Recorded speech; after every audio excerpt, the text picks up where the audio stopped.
Zen Garcia. And we're with Sacred Word Publishing, and today we're going to be doing another book review. And specifically today we're going to be talking about a transition that we're going to be going through with our Digital Readers Club. And as many of you know, we've been covering the Aramaic Targum for 35 weeks straight now. Every Saturday at 7 p.m. Eastern Time we meet together and we discuss a couple chapters out of this for about an hour.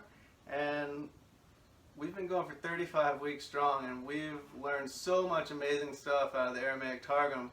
But today we're here to talk to you about a new book that we're going to be reading, and we're so excited to transition into I love the Targum, and there's so much. We probably could have spent 2 more years in it. Absolutely. But we're going to be transitioning into the Great Commission series.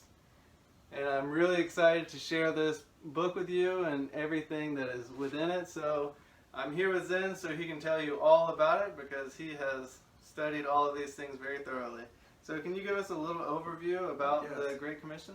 Yes, the Great Commission, for those that don't know, it's the mandate that the Most High gave.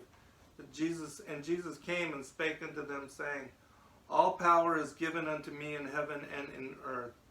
Go ye therefore and teach all nations, baptizing them in the name of the Father and of the Son and of the Holy Ghost, teaching them to observe all things whatsoever I have commanded you. And lo, I am with you always, even unto the end of the world. Amen. And so this is Matthew 28, verses 18 through 20, and it's referenced as the Great Commission, which is what Christ told the apostles to do after the Holy Spirit came upon them and he ascended to the right hand of the Father.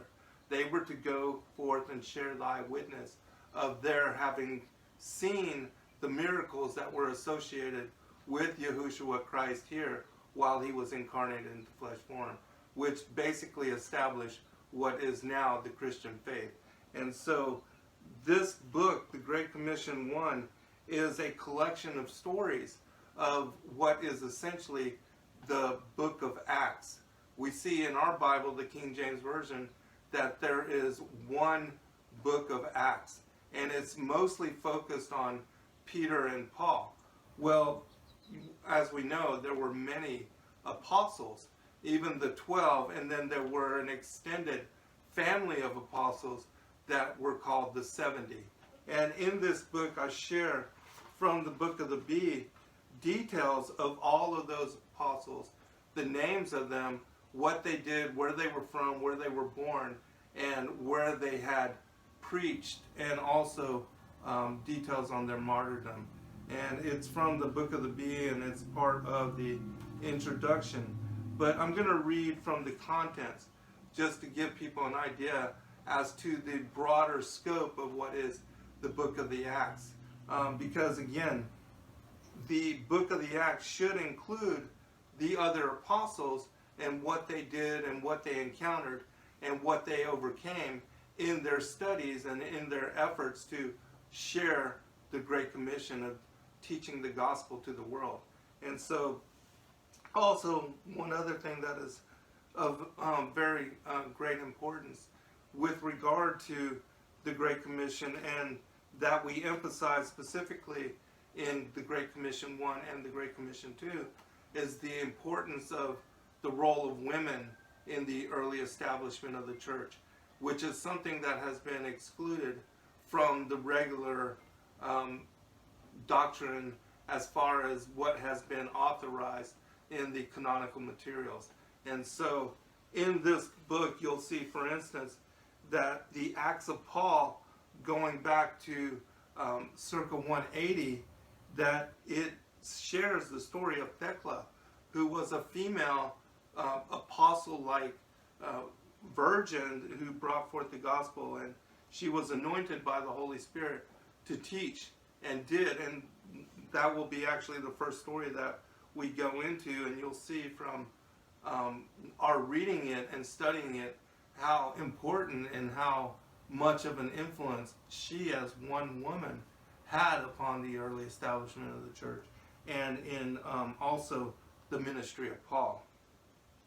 Then we have the Gospel of Peter that goes back to 190, the Gospel according to Mary, that goes back to 200, the Acts of Peter and Paul, also to 200, the Gospel of Thomas to 200, the Acts of Thomas, the Acts of Thaddeus, 240, 250, the Acts of Andrew, the Acts of Xantippe and Polyxena, which are another couple of ladies that were involved in the church, and that particular story is really incredible. I've shared it in fullness in a radio broadcast that we did.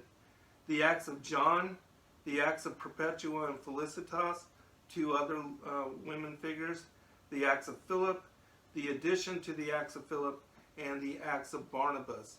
And in compiling this information, I discovered so much that was part of the ante-Nicene church fathers and their discussions on what should be included in the authorized canonical materials. And so it is in those discussions that we have them writing down in completeness these particular texts. And so it dates back to the early church fathers. And so that's where you can find much of what is now compiled in this collection. And there's actually 10 volumes of the ante-Nicene church fathers and the oral discussions that they had and the writings that they were sharing and discussing in going through the canonical process. And so the Great Commission 1 and the Great Commission 2 include many of those what are now lost, forgotten, and forbidden texts. And we wanted to bring them forward to you so that you could better understand not only what Peter and Paul did as two of the main apostles of Christ and doing the work that they did, but also what all of the other apostles had gone forth and overcome, and the challenges that they encountered. For instance, we'll be getting to it in the second book, the Great Commission 2, but there's the Acts of Andrew, which he was sent to what is called the city of the man-eaters. And these particular people actually, all the visitors that came to their city, they imprisoned them, they would fatten them up, and then they would cannibalize them. And I mean, and Christ told Andrew that he had to go there. And of course he was hesitant, and he did not want to make that journey because he felt that, of course he would be martyred. But he did, and it was his work that actually brought that city and all of its residents out of that satanic way of being and in their involvement in such abomination. And so, again, we think that the work that we're doing with regard to also serving in the Great Commission, we never encountered things like the early apostles did and the kind of dangers that they faced, which, again, because we're not told of all these other texts, we don't get great detail on it. But in bringing this information back to public consideration, you are able to truly understand and to realize the scope of what they encountered, what they had to overcome, and the sense of danger, and also the impending martyrdom of all the apostles in what they went through, and how they were devout to their Christian faith, and knowing and willing to give their life, and that's something I think which will encourage and empower all of us in our walks, because we don't even have to face such dangers. But I do believe that it is written in the scriptures that in the days that are coming, that these kind of challenges will be brought up against those that are true disciples of Christ again.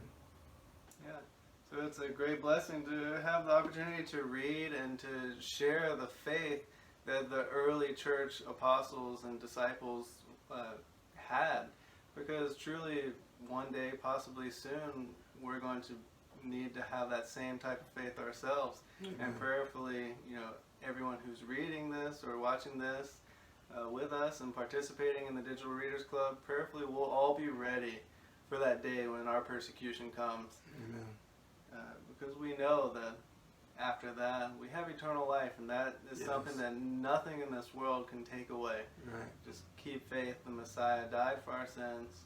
So praise Yah.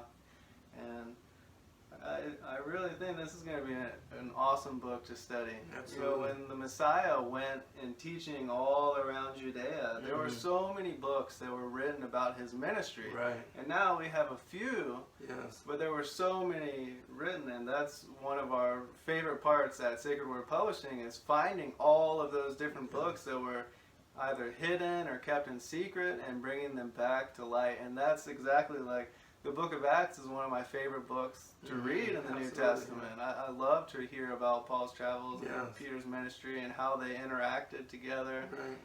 But I'm super excited to get into this with all of you. So thank you for joining us. I'm Justin Garcia. This is Zen Garcia. and we're with Sacred Word Publishing. God God bless. bless you. Shalom.